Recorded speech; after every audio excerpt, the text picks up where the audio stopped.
오늘 마지막 키워드는 천안문의 저주입니다. 30년 전 오늘 천안문 사태가 발발했습니다. 중국 베이징 천안문 광장에서 민주화를 요구하면서 항의 시위 활동을 한 사람들을 무력으로 점령을 해서 참사가 벌어졌는데 박사님 당시 상황 어땠습니까? 저 사실 저 현장에 있었습니다. 당시 천안문 사태의 이 진압 장면에 취재 기자로 가 있었는데요. 네.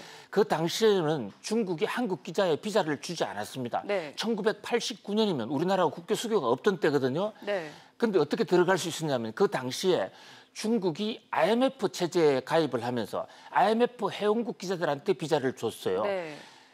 1989년 4월 달에 중국이 IMF의 산하기관인 아시아개발은행 총회를 개최했습니다.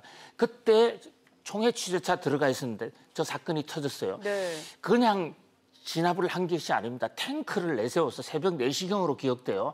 탱크를 내몰고 시위하고 있던 청년 학생들을 그냥 그대로 깔아버린 겁니다. 그러니까 곳곳에서 피가 터져 나오고 그 피가 터져 나오면 뒤에서 살수차가 나와서 바로 청소를 해버렸습니다. 몇 명이 죽었는지 알 수도 없습니다. 현재 전문가들은 500명이 죽었다, 600명이 죽었다 얘기하고 있지만은 네. 중국 당국은 저 사건을 시인하고 조차하고 있지 않습니다.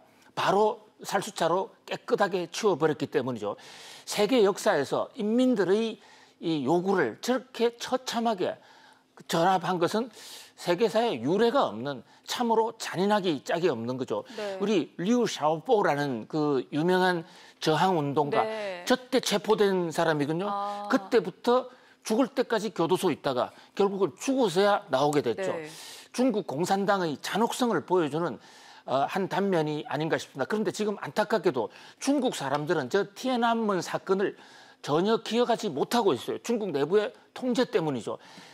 이 기념 행사를 하는 곳은 홍콩, 미국이 유일하고요. 네. 그리고 오늘 한국에서 우리 그 명동의 대사관 앞에서 그 진상을 규명하라는 시위가 있다고 합니다.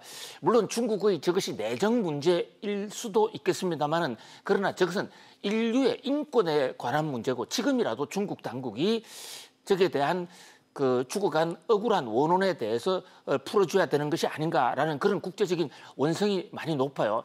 그 당시에 미국이라든지 서방 여론은 중국이 서방 체제로 들어온다, 경제 민주화를 한다, 경제적으로 자본주의를 한다 그래서 경제적으로 중국이 좀 잘 살면 네. 그때는 정치적으로 언젠가는 민주화 되겠지 하면서 중국의 폭정을 용인했습니다. 그러나 정확하게 30년이 지난 이 순간 경제적으로 성장했지만 오히려 그 경제 성장의 도구를 가지고 CCTV 같은 걸 가지고 인민을 더 착취하고 더 교활하게 통치하고 있습니다.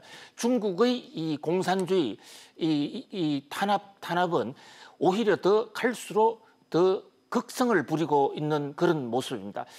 티안안men 30주년을 맞는 우리들의 마음이 착잡한 이유이기도 합니다. 네, 오늘 주요 뉴스 키워드 나스닥 붕괴, 요동치는 술값, 한미연합사의 선택, 치킨집 잔혹사, 천안문의 저주까지 알아봤습니다. 박사님 오늘 말씀 고맙습니다.